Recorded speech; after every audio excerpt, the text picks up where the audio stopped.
Hello and welcome to the Innovation Women Speak webinar series.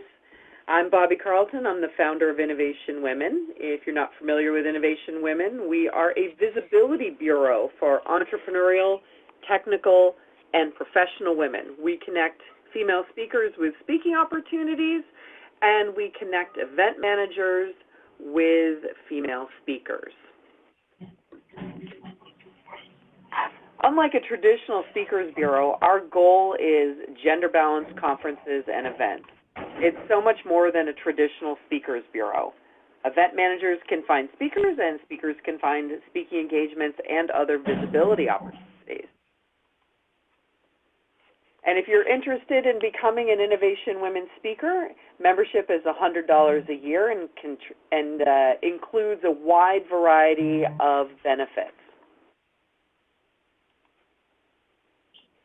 We also recently just sent out a huge number of updates to our website. So event managers can now post calls for speakers directly on the platform, and speakers can search for and apply for those calls for speakers. So it's a great way to bring together the two different types of people who are on our platform. We also have dashboards that allow you to manage the application and the invitation, as well as we've improved the search functionality to better connect to people on our website. If you're interested in learning more, for our weekly newsletter, so it's a bit.ly link there with IW sign up, and you also need to make sure that the I, W, and the S are all capital letters, or you can text INNO to 22828. You can sign up for Innovation Women's newsletter as well on the innovationwomen.com website. And also, if you're interested in signing up as a speaker, we have a promo code that is good through midnight tonight. That's IW Webinar, again, all capital letters, until midnight tonight for 20% off our membership fee. So this is part of our regular series, and next person in our series is another Innovation Women speaker. Candace Benson from Benson Consulting will be talking about disruption in project management, how the gig economy is changing how you manage people and projects. So I hope you'll join us on June 19th. And just a little bit of housekeeping here. This is an annotated version of your screen. Below the video viewing window, there are some tabs. So the default tab is to ask a question. You can type in a question or a comment at any point during the program, and we will be getting to answering those questions toward the end of the event. The Attachments tab is where you'll see downloads from our speaker and the link to sign up for our next webinar. You can download the attachments at any time during the webinar. The tab called Rate This helps us determine what you like, and we read all the feedback. You think. You also have the ability to enlarge your screen to view it in full screen mode, and if at any time you need audio help, feel free to click on the Help button at the bottom of the screen. One more thing, this webinar is being recorded, and following the live portion, you'll be sent a link to the recording.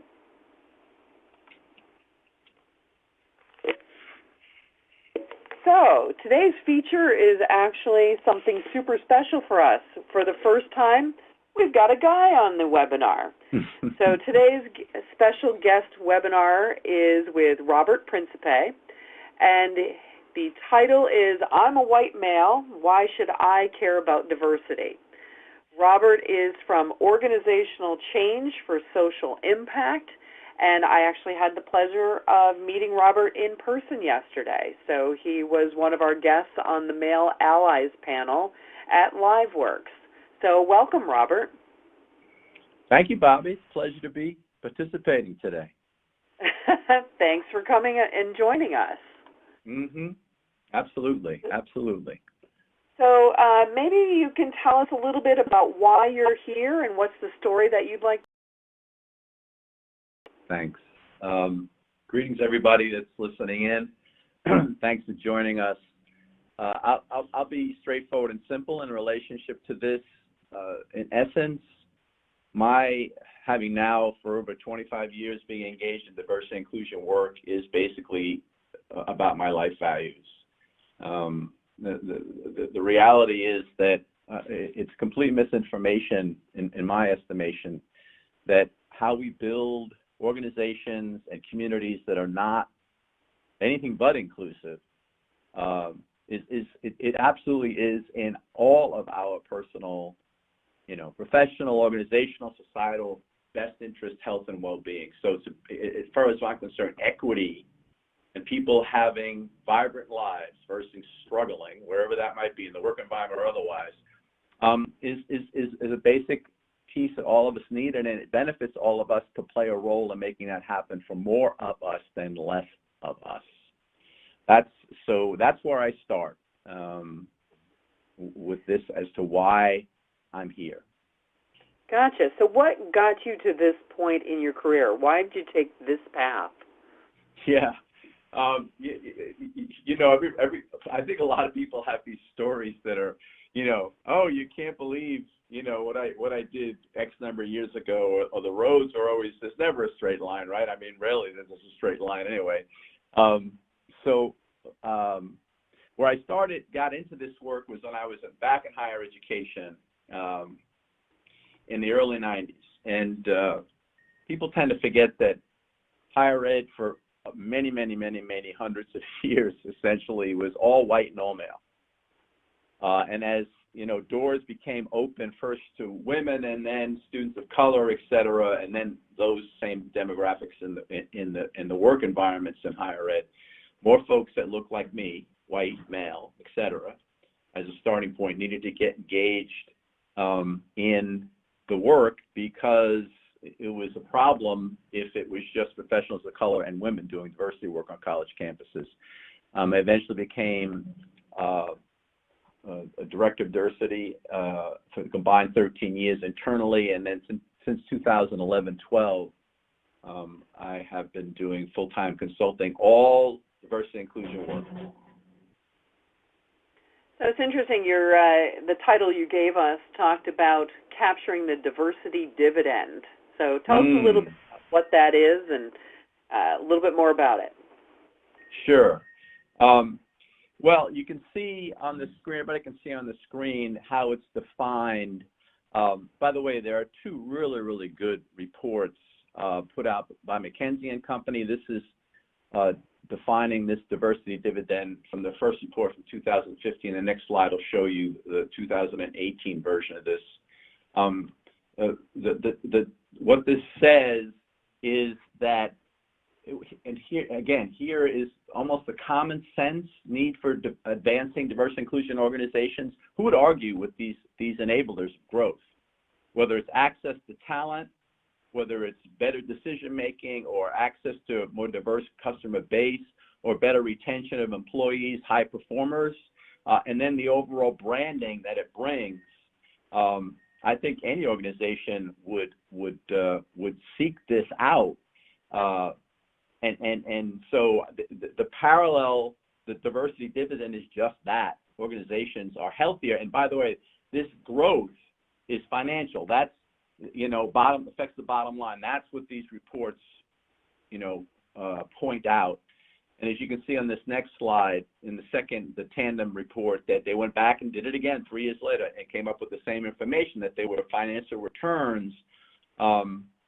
Yet, the progress was slow. And why? Because basically, folks didn't know how to do it. They could set it up as a value, but they couldn't figure that there's skills involved. So there's a necessity for it just not to be something in theory, but something that's actually developed in an organization. And if you go to the next slide, you'll see that especially as we continue to think about this idea of, continuing to advance and populate our workforces, the generation millennials and Gen Zs, basically age-wise, from your even 18 up to your late 30s, those two generations back to back, they're saying that this is not you know, it's a necessity for organizations to be able to do this well. And if you go to the next slide, and you see how I put this up as both challenge and inspiration. This is a powerful statistic. Of half of millennials glad to take a pay cut from employees who share their values, and nearly half of millennials, 47%, actually look for a diversity and inclusion program in their perspective employers before finalizing a job decision. Let me add one piece to that, Bobby. So yes, it is about diversification based on demographics, professionals of color, LGBTQIA community members and employees, veterans, etc., age diversity, gender diversity, gender identity diversity, but it's not just about identity. Here's another piece in the same Forbes article. That is the Forbes article. Yes, it is.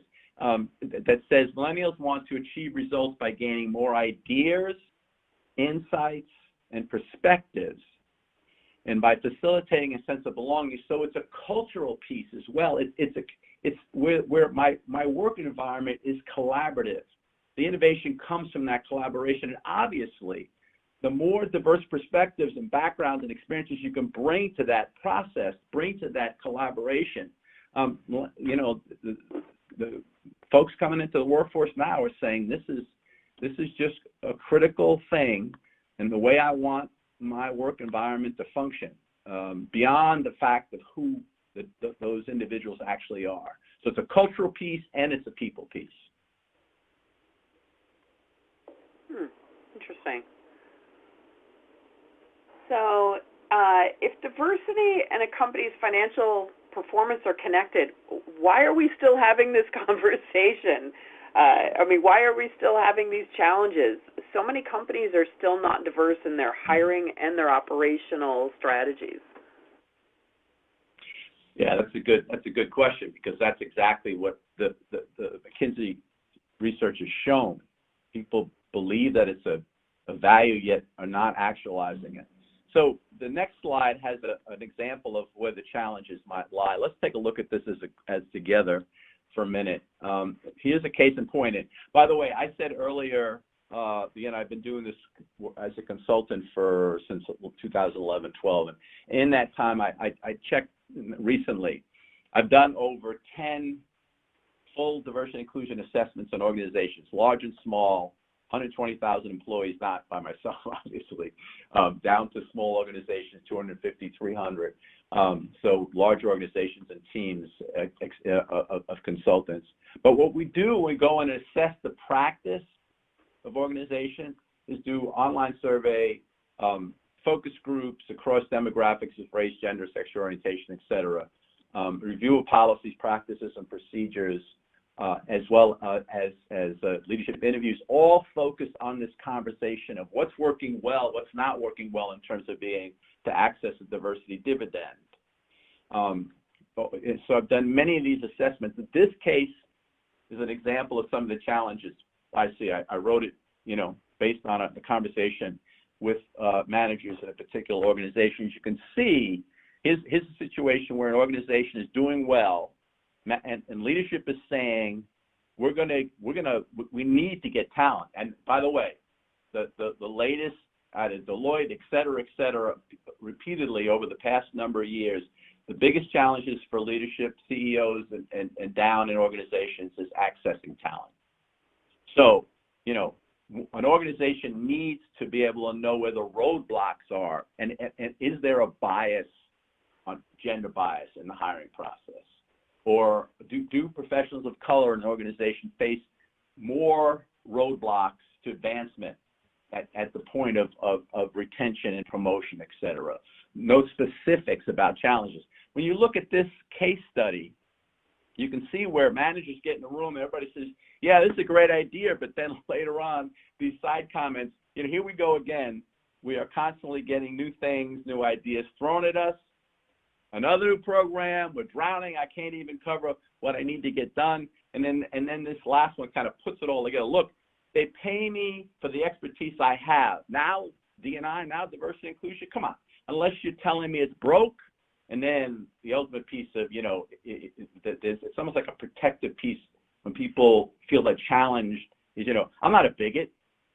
Well, maybe it's not about you being a bigot, but maybe your practice and the hiring practices, et cetera, there's some challenges there. Can we discern what that is? I'd be interested if folks, if you that are on the webinar, if you can type into the question field, have you ever experienced something like this before? This kind of challenge of people actually embracing the leadership work around diversity inclusion. Have you ever seen, the organization's effort to advance diversity inclusion undercut by some of these "I can't do anymore" kind of things? And then, and so I'd just be curious, anybody has some of those experiences, type in what, and and if you do have some answers and have prior experience with this kind of thing, we can go to it. As we move on, when we, Bobby, initially you asked me what are some of the challenges. If I talk specifically related to white men, these quotes are direct quotes. As I said, I'm seeing different assessments and what we do when we do these focus groups. Many times I'm the one that runs the white male focus groups, and these are some of the comments that folks make, white men, about their challenges related to being a seasoned practitioner at this work. That there's a hesitation and not knowing how, I'm eager to, second quote, to continue my D&I journey, but I find that I hesitate, feel exposed, even feel somewhat ambivalent at times. Continue. When I recognize some of the inequities that my colleagues of color and women face, I realize I never had to worry about these realities, but I don't know where to go from there. Finally, I need this D&I work broken down for me. I need a better scaffolding of what to do. So this is part of the problem, and I'll say this way.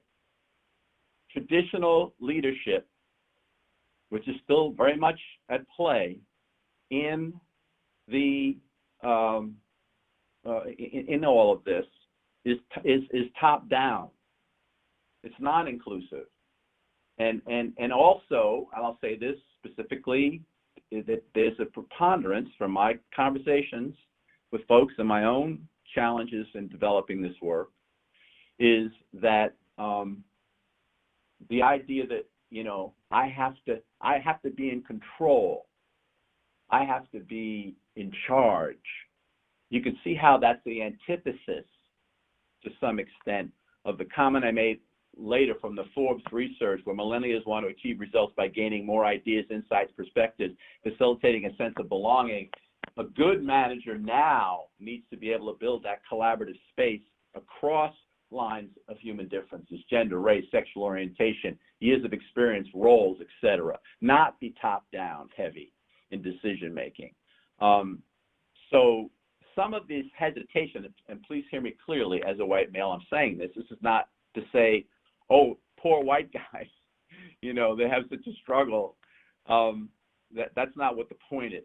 The point is that organizations have not held managers accountable for moving their practice along a continuum, and that's my research from all these years of doing these assessments.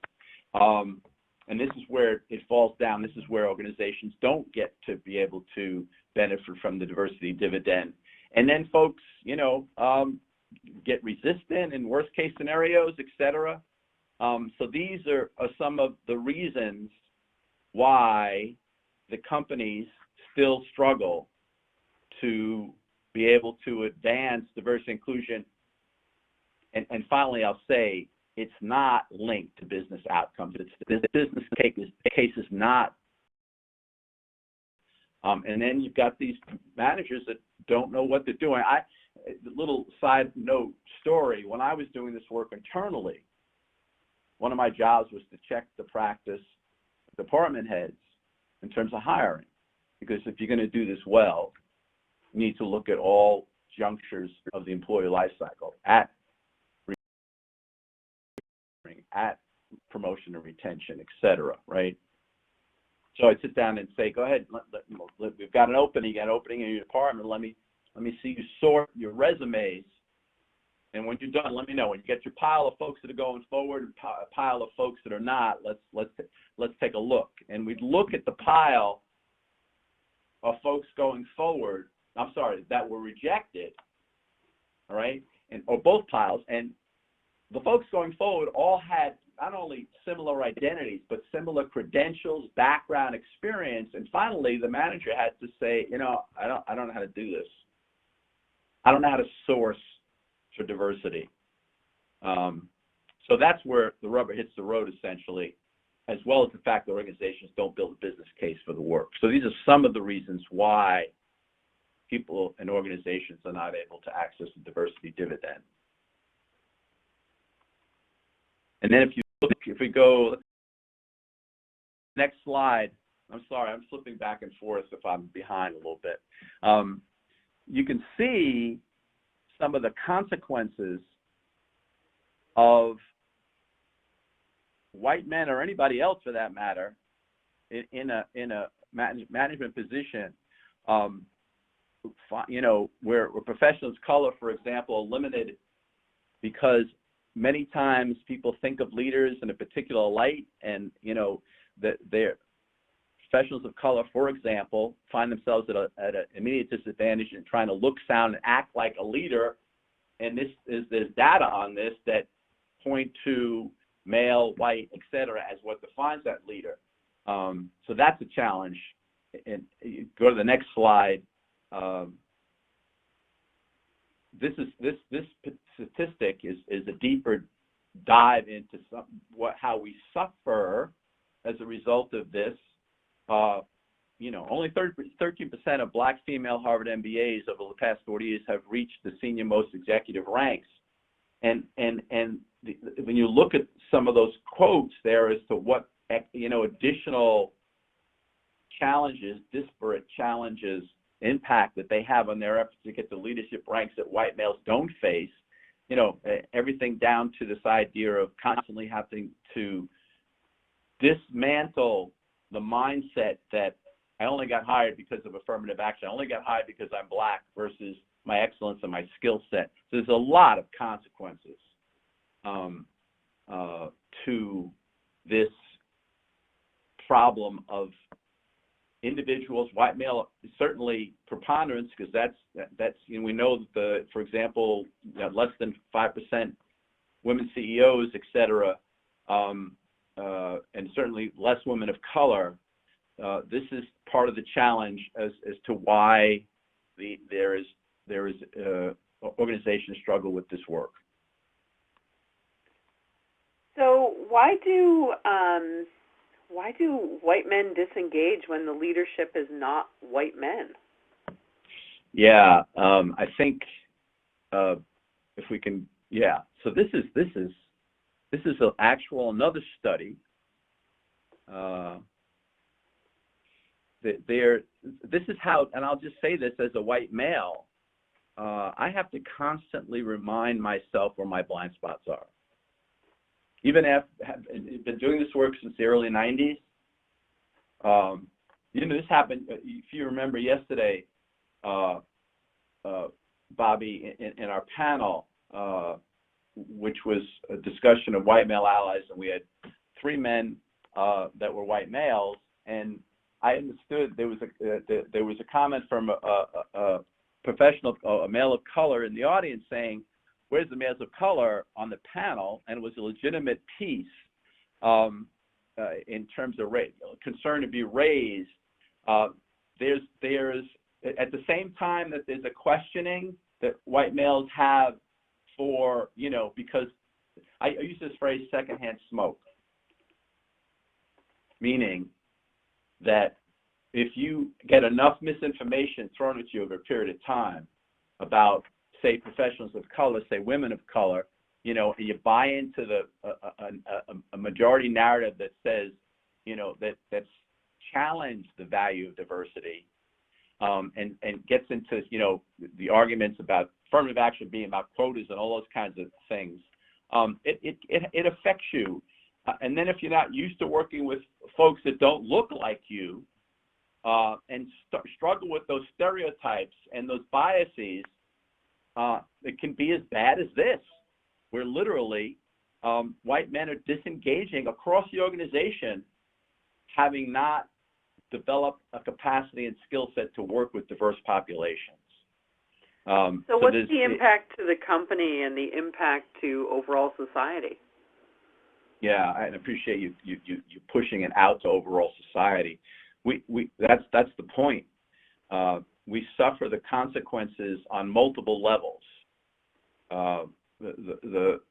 We know that the impact of companies where they don't have the diversity in the room to have that rich decision-making process. So they're struggling, as many organizations are, to get the talent they need in the door. And out to society, there's the inequity that affects all of us is something that you can go through all the social systems and see where that plays out. So it's really important for organizations to think differently about how they approach this work. And there's lots of stories about. By the way, there are some organizations that are doing this well and doing it intentionally well, which we should also talk about. All right, so it sounds like it's time for some good news. Let's talk about some steps for white men to take to become better allies for diversity and inclusion. Basically, how can white men help us? Right. Well, before we go to that, Bobby, what I'd like to, and we can keep this slide up, that's fine.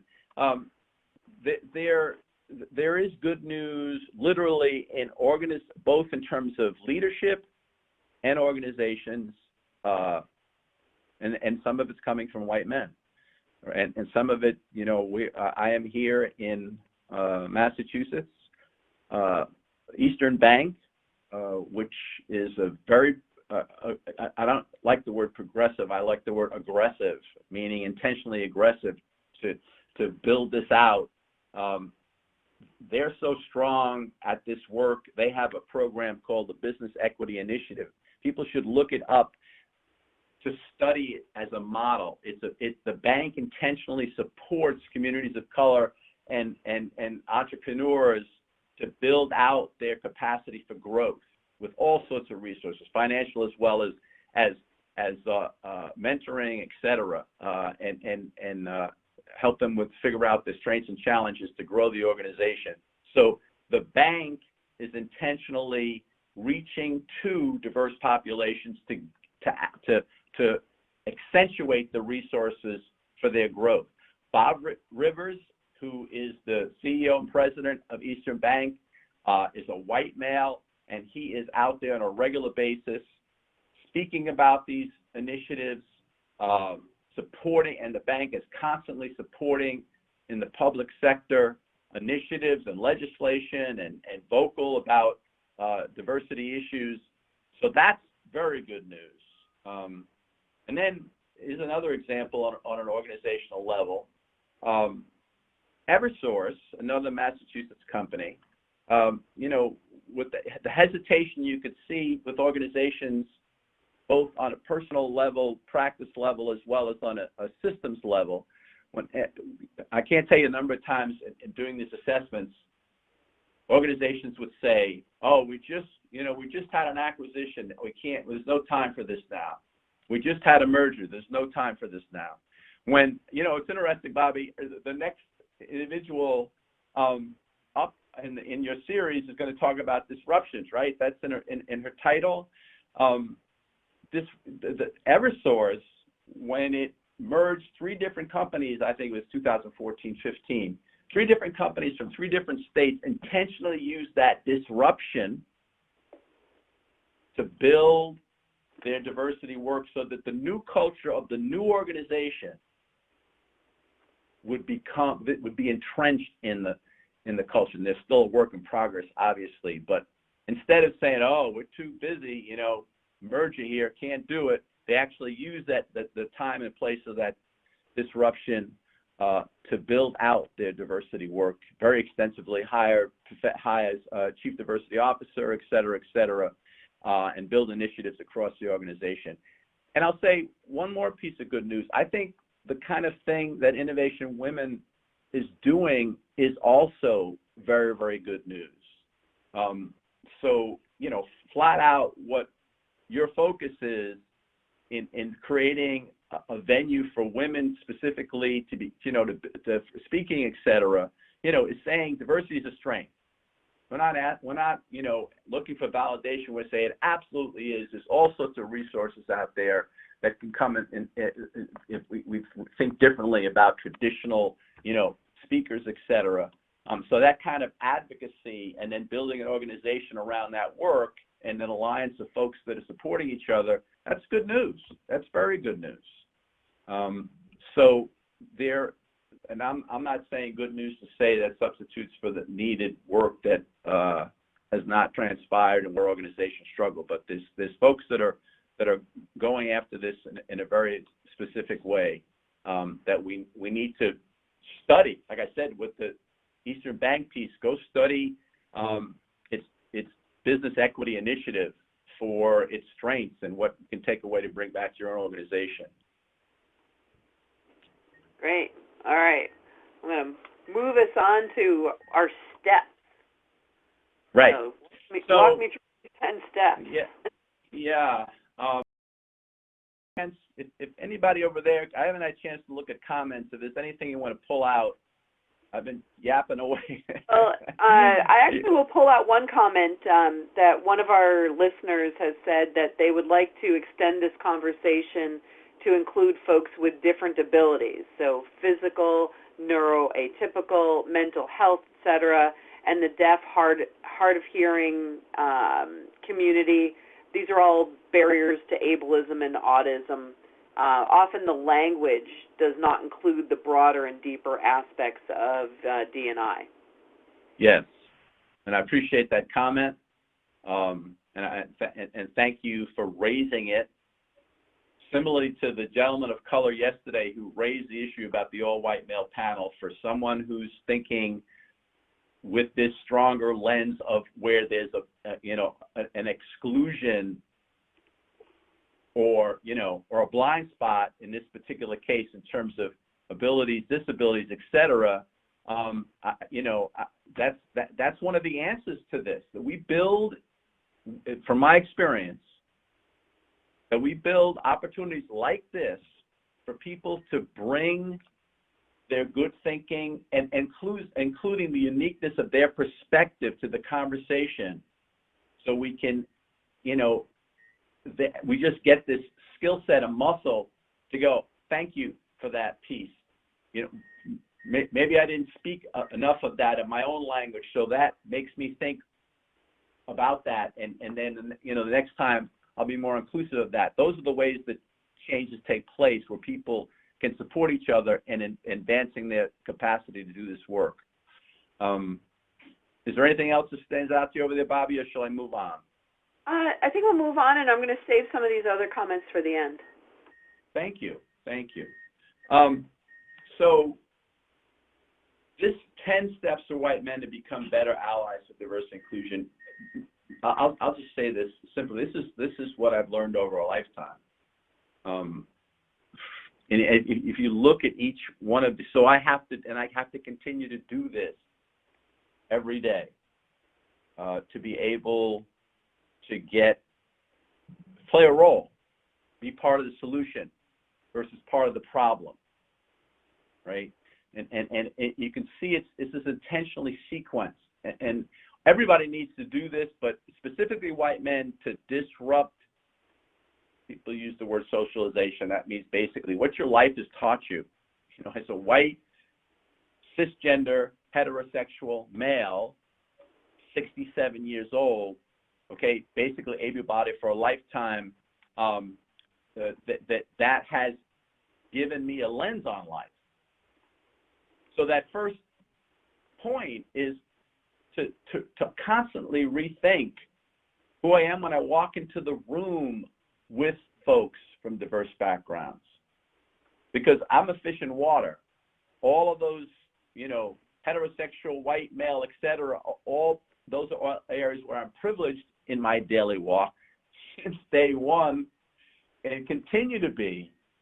So I have to continue to rethink, what does that mean to me? How is it, does it help me recognize that differences matter? I'm thinking back to the 13% Black Harvard female MBAs, such an abysmal number of fine leaders that were, only that small number were able to move into executive ranks. Do I recognize and intentionally work to figure out why is that challenge happening? It's not my experience. And then there's a history. Those biases, given my life experience, there's this idea number 4 of, we use it all the time in this work, including to expand,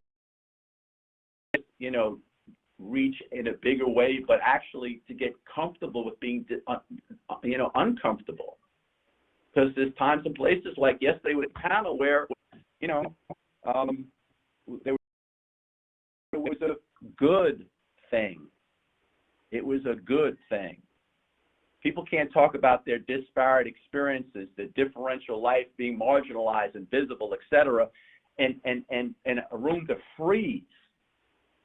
It's got to empower a room for the truth to be part of the conversation. And as a white male, can I get more comfortable with accepting that and being then part of hearing that, affirming it, taking that information, and in my sphere of influence, work for change, which is why, the rest of it, so there's the really good listener piece, and then I'm not about the rewards of diversity and inclusion in my sphere of influence. And then, I put number 10 in there because of the current climate, quite honestly, on the globe, literally on the globe, that, that diversity is divisive, or creating greater access for populations that are not been part of the traditional definitions of gender, for example, or traditional definitions of marriage, for example, and on and on and on, is being divided by or immigrants. I'm sure everybody on the line knows the narratives, that the toxic, divisive narrative that's out in the mainstream culture now, and we've got to push back against it. It's the bottom line.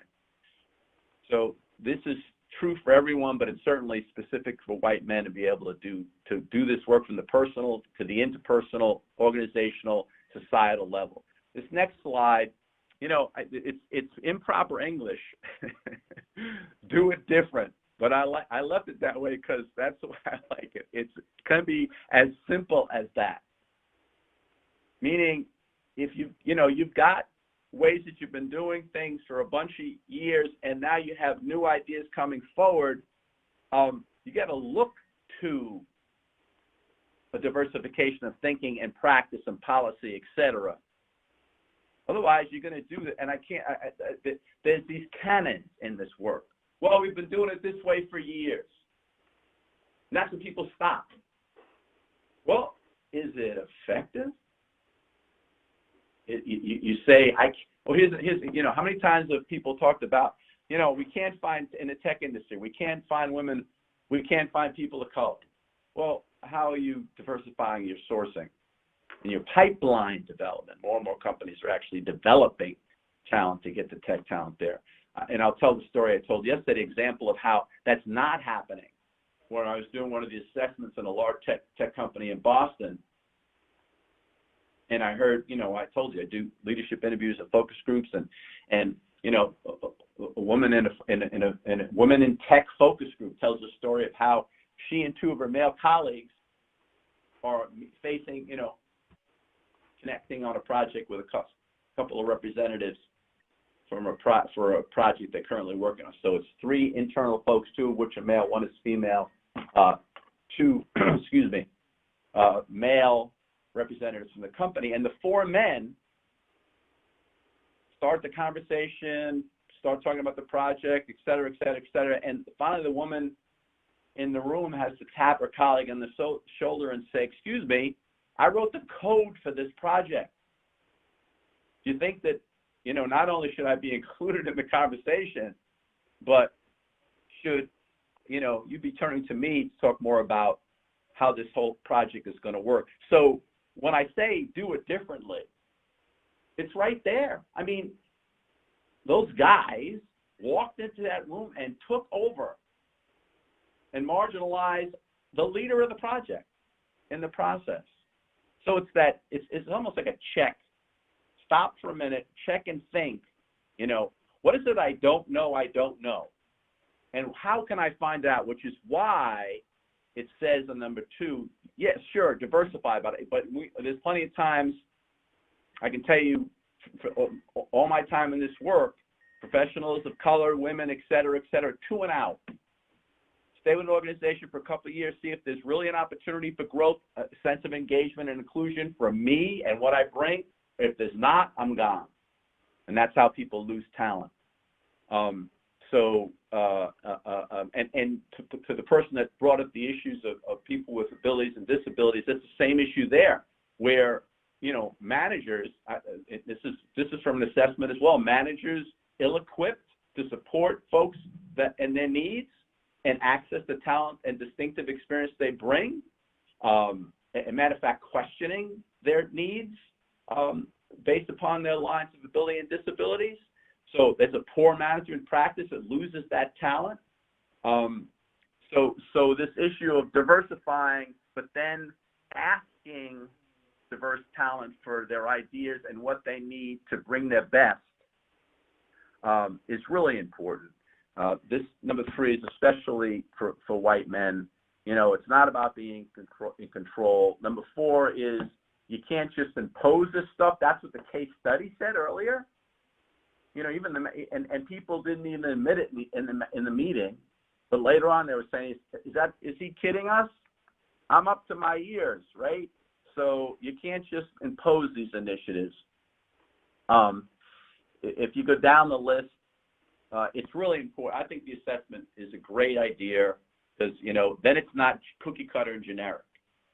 I go into an organization and figure out where your strengths and challenges are. Build engagement in the process, by the way, because with talking and gathering this quantitative and qualitative information across the organization. And then when you go to implement the solutions, people are, you know, feel like they're part of it because they see their voice in the outcome of the assessment. So it's really important to do number 6. This is important as well. 7, empower all employees to be part of the solution, including white men. There's an accountability piece there. Nobody gets to walk on this. And promoting this as this idea of an inclusive culture as a better for the organization and everyone in it, not, and again, just so we can have more professionals of color, more veterans, more people with disabilities, more women, et cetera, but for the organization and the culture of the organization as a whole. Then you can see this accountability piece in terms of the last one, that, again, it's across, in organizations, across the entire employee life cycle. So from when an organization is sourcing their recruiting process, where are those sources? Are they diverse? Do you know how to get to those diverse sources?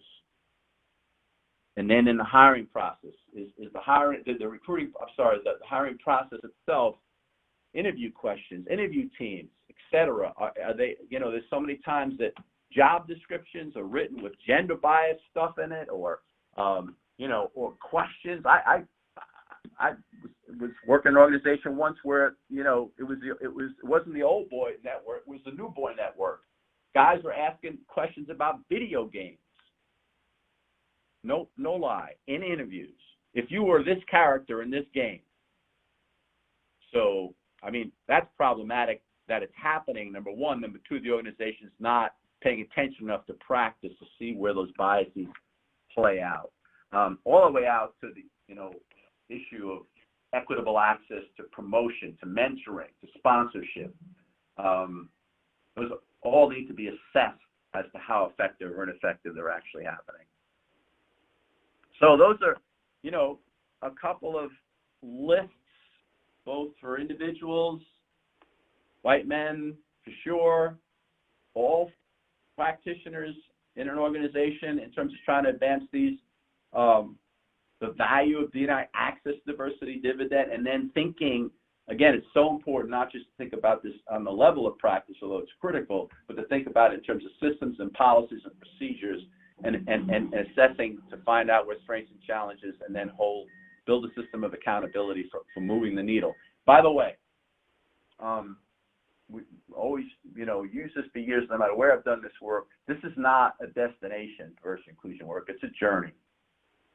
We've always used this phraseology. It's if you're in the building, you know, hopefully there's been a hiring process that you know, weeds out folks that are going to undercut. That's not always the case, but undercut diversity inclusion organization. But it's so where you're at with the practice, okay, but it's not okay to stay there. And then the organization needs to provide the resources for that growth and development to take place. Where are we? Well, one thing, I mean, our audience is overwhelmingly female today. I mean, Innovation Women, we probably have a predominance of women. You know, let's talk about kind of final, and then we can perhaps move on to some of the comments and questions. Sure. Let's see. Can we go to the next slide? I believe it's the next slide. At the top. Yes. So this is direct answer to that question, Bobby.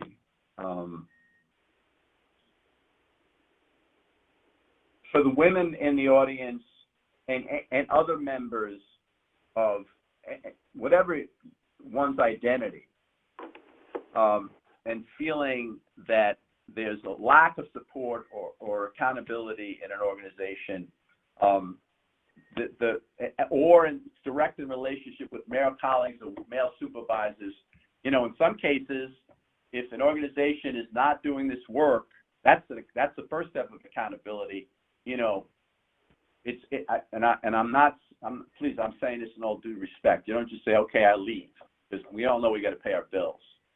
But it's right for you to hold an organization accountable, hold your colleagues accountable, and if it's not happening, in the best interest of your health and well-being, to be at least looking if there's not some movement taking place. And then certainly, as was evidenced yesterday, so the accountability piece is huge. Men need to hold themselves accountable. And quite frankly, this piece earlier about I don't know how to do this, come on. You can't stop there. You can't stop there. You would never say that about some aspects of your job, right? If you don't know how, you need to learn how. And as the changes in the demographics of the workforce continues, it's going to be more of an issue if you have a gap in your practice. So men need to hold themselves accountable, especially, and here's an important part about this languaging. Where is your sphere of influence, and how can you use your power in that sphere of influence to move the needle? Whether it's your team and that kind of team feedback loops you develop, or evaluation processes you develop, et cetera, or you're working with a colleague, a woman of color, et cetera. What kind of relationships do you develop that support conversations where people can be more real with each other, right? So the accountability piece is certainly for white men in this, to not just say, well, I'm too busy, or I don't know how. That's unacceptable. The advocacy piece is and I think that's why an organization like Innovation Women is so important. It provides an opportunity for individuals to have a different venue, bring what they have, the best of what they have. I know that you got a very diverse group of individuals with lots of really good things to talk about. It's great being able to connect, and that's the alliance part of it. Connect with those opportunities. I had a conversation yesterday, Bobby, after the panel. There's a young woman that came up to me and with all sorts of enthusiasm she had the self-advocacy thing going crazy. She had about 3 or 4 things that she was working on, and et cetera, et cetera. It was really great to hear. And I heard a lot of which, again, please don't misunderstand me, which is very powerful. But I didn't hear the support, the alliance piece, the collaborative. We're just people in your life. So when I think about the audience today is overwhelmingly female, those are the 3 words that came up for me as to what to reach for. And I think they're all of equal importance. If I can for a minute, speak, and then we can go to questions, I guess. To any white men or folks that want to go chat with white men about this, or men, period, whatever their racial, ethnic background might be. I very intentionally follow the journey of folks that are not me. So one of the things I've been doing since the election, since the midterms especially, is following Ayanna Pressley, the first Black woman in Congress in Massachusetts, following Alexandra Ocasio-Cortez, following Rashida Tlaib, to hear and it's, especially I'm sure some folks in the audience know some of the challenges, including death threats that Rashida Tlaib has faced. But I need to listen to that reality. It's hard. But as a Muslim woman in Congress being threatened, et cetera, it's certainly and by the way, they all bring incredible innovation in different populations that they're advocating for that were not advocated before. And how do I then take that, quote unquote, inspiration of both the good work they're doing as well as the hard part of the challenges they still face and change what I do to be a better player? If you can go back, please, to the slide prior to this slide here. That's why this is an article I wrote for LinkedIn, that we never fall for this myth again. Our personal, professional, organizational, societal worlds are completely separate entities. That's misinformation. Instead, we should all believe, and we should all act on this truth. It's essential that the growth of economic, social, and racial justice be a core value of our 21st century workforce. That's all of what all of us need to use as a foundation for our choices today and tomorrow. Great. So let's dive into some of these questions. We've got a number of really interesting things to comment on, as well as some specific questions. One of our listeners would like to know how to establish metrics and measure success without using quotas. Yeah. So there's just to give you an idea, if you can just Google it, there's something called the Diversity Maturity Matrix. And you'll see that in that, so it's a continuum of growth in an organization. In that, yes, it is about, first, let me say this, quotas is misinformation. It's not what it's about. How can that be so when we know, again, number one, year after year, in the past 5 years, I think at least, the number one challenge to leaders is access to talent, period, skilled talent. So, in an organization, I need to make sure there's no roadblocks for women, people with different gender identities, people of color, people with disabilities. There can't be roadblocks. This is a stifling my organization. So, quotas is old. Like there's some stuff I don't listen to anymore. It's not about quotas. Okay, that's misinformation. but this diversity maturity matrix shows the different elements of what you measure and what, at the beginning level of organization out to an organization that's holding itself accountable. It's a really nice little chart. There's a number of examples of it. You can use it to kind of rethink this idea of creating metrics around diversity and inclusion in an organization.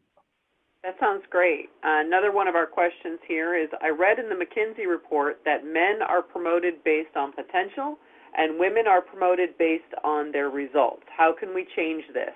It's men and women who are promoting men and not promoting women. Yeah, it's interesting. So that's another piece. How can we change it? So two things. One is what you're pointing to is, yes, because people say to me, well, I know, women that have some of the same exclusive, narrow practices around, recruiting, hiring, promoting as men do.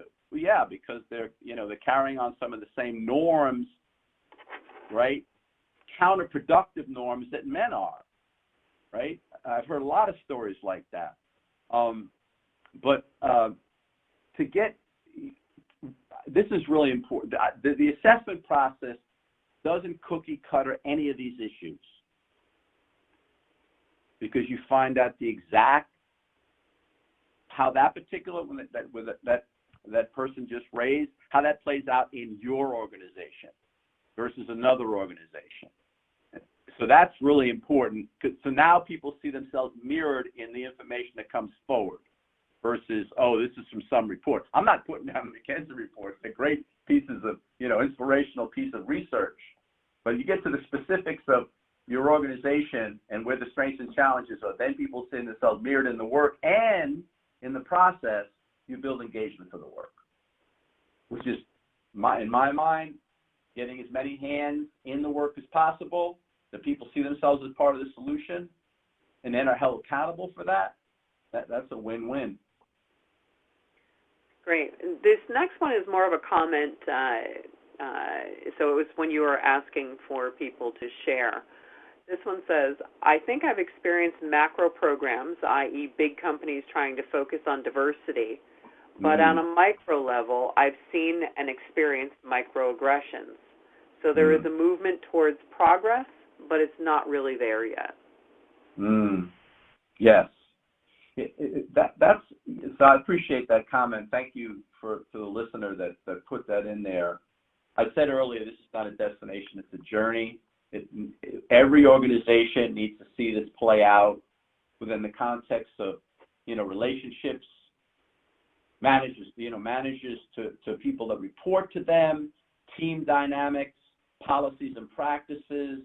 So the macro challenges of whether, how well a recruiting hiring process is set up, for example, or promotional process, down to the micro of there's plenty of people that leave organizations because nobody's paying attention to some of the toxic things that are happening in, supervisor relationships, for example. So yes, they're both need to be paid. That's why this is not a one strategy to make this work, nor is it, okay, we'll have employee resource groups, or we'll have a diversity council, or we'll have a culture week. Those are good. There's nothing wrong with them. But they're spokes in the wheel. It's got to be both at the macro and the micro, because as this individual points out, the challenges are at a system level as well as on the personal and interpersonal level in an organization. Yeah. We're winding down toward the end here. We're probably not going to be able to answer and read everything, but just a couple of other comments. One was, leadership doesn't want to embrace intersectionality or recognizes their own privilege. Intersectionality is a good concept. So here's what I do with stuff like that. Thank you for saying that. The whole issue, and every time we find a roadblock, those of us that are not willing to stop at those roadblocks, go, just turn right or left and get around it. not to avoid it, but for example, to raise the idea of intersectionality, that's a great topic of conversation, right? Just different elements of our identity and how we experience them differently. And there's a good point for the very end. Yeah. Conversations. Go ahead. I was just going to say, simple conversations amongst colleagues, different roles, can be really, really productive and helpful about these issues, not avoiding them. Okay. So there's contact information that we've had up on the screen for Robert. If people need to reach him, you can follow him on Twitter, or there is a Gmail address. Robert even gave us your phone number. Thank you. And then if you want more information on Innovation Women, you can sign up for a weekly newsletter. Would love to hear feedback from our audience, so give us, rate it, please. That will give us some feedback on this particular session. And if you'd like more information about Innovation Women, you can go to our website or the bit.ly link here, sign up for our weekly newsletter. For our webinar attendees, we've got a special offer of 20% off your first year. And just on our way out the door, Robert, any last recommendations on studies, books, resources people can take a look at, or you can tell them to look for? Yeah, my thing is to follow people, books and so forth. But like my comment, I'll say it, I'll just repeat it. Go study the Eastern Bank's Business Equity Initiative. Go follow the work of Rashida Tlaib or Aliana Presley. See people that are doing the work and making a difference, even small, to be inspired and then figure out how to translate it into your own life. Great. And you've also given us a download that people can go to with the 10 steps in it. Yep, that's there. Great. All right. So thank you again, Robert, for joining us, and thank you, our wonderful audience, for joining us as well. We're going to be concluding this session with the Innovation Women Speaks series in 2 weeks. Thank you. Thank you, everybody, and thank you, Innovation Women, for making this happen. All right. Have a good day, everyone.